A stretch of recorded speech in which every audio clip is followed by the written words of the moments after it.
আজকে দুপুরের খাবারে আরশিকে দিয়েছিলাম হচ্ছে চিকেন দিয়ে সাবুদানার স্যুপ। তো এই খাবারটা আমি যেভাবে তৈরি করলাম সেটাই তোমাদের সাথে আজকে শেয়ার করব।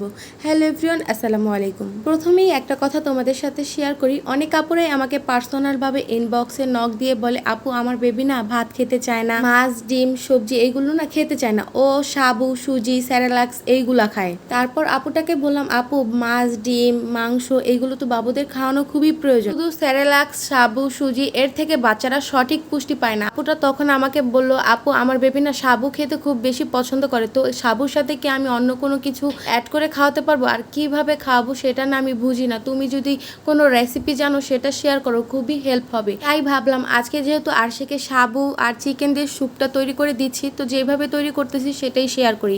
প্রথমে আমি সাবু ধুয়ে রেখেছিলাম, আর এখানে এক পিস আলু আমি কেটে ধুয়ে পরিষ্কার করে নিয়েছি, আর চিকেনগুলো স্লাইস করে কেটে নিয়েছি। এটা হচ্ছে ব্রয়লার মুরগি, তোমরা দেশি মুরগিটাও চাইলে দিতে পারো।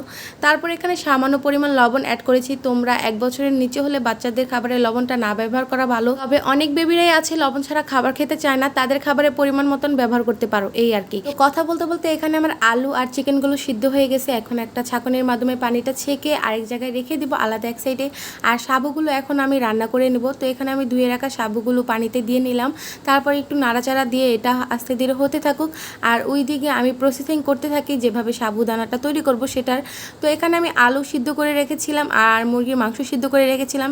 আলুটা আমি কাঁটা চামচের সাহায্যে ম্যাশ করে নিয়েছি, আর মুরগির মাংসটা আমি হাত দিয়ে ভালোভাবে ম্যাশ করে নিয়েছি। সেইটা তোমরা দেখতেই পেরেছো, আশা করি খুব ভালোভাবে বুঝতে পেরেছো। এখন আমি এখানে চেক করে দেখলাম আমার সাবুদানাটা অলমোস্ট হয়ে গিয়েছে, স্বচ্ছ হয়ে আসছে। এখন এই পর্যায়ে আমি ম্যাশ করে রাখা মুরগির মাংসগুলো দিয়ে নিলাম, তারপর এখানে দিয়ে নিলাম ম্যাশ করে রাখা আলু। এখন এই দুইটা মিশ্রণ সাবুদানার সাথে চামিচের মাধ্যমে খুব ভালোভাবে আমি ম্যাশ করে মিশিয়ে নিব। তো এই দেখো অলমোস্ট আমার মিশানো হয়ে গিয়েছে, কতটা সুন্দর দেখা যাচ্ছে, একদম দোকানের পিওর সাবুদানার স্যুপ যেইগুলো হয় ওরকম দেখা যাচ্ছে। এইটা বাচ্চাদের জন্য খুবই হেলদি একটি খাবার। এইভাবে তোমরা বাচ্চাদের মাংস বা মাছ বা সবজি দিয়ে খাওয়াতে পারো, এই আর কি। আমি আজকে চিকেন দিয়ে দেখালাম। যদি সাবুদানার সাথে আরও কয়েকটা রেসিপি চাও তাহলে আমার কমেন্ট বক্সে বলতে পারো, সেটাও তোমাদের সাথে শেয়ার করব, এই আর কি। তো এই তো সাবুদানাটা হয়ে গিয়েছে, এটা হচ্ছে আরশির দুপুরের খাবার। ওর দুপুরের খাবারের জন্য আমি পরিবেশন করব। আর একটা কথা তোমাদের সাথে শেয়ার করি, আরশির জন্য একটা আমি হটপট নিয়েছি, খুবই ভালো। বাচ্চাদের খাবার 3 থেকে 4 ঘন্টা গরম রাখে, এই তো হচ্ছে সেই হটপটটা। তো আরশি তো সম্পূর্ণ স্যুপটা খেতে পারবে না, তাই কিছু পরিমাণ স্যুপ এখানে রেখে দিলাম।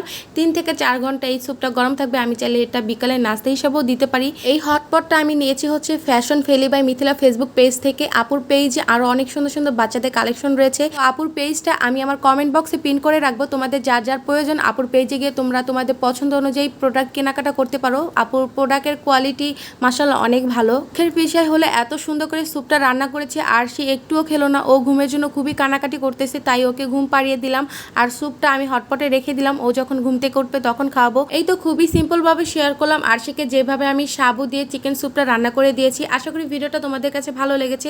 যদি ভালো লেগে থাকে অবশ্যই ভিডিওটা শেয়ার করে নতুন মায়েদের দেখার সুযোগ করে দিবা। আজকে এই পর্যন্ত, আল্লাহ হাফেজ।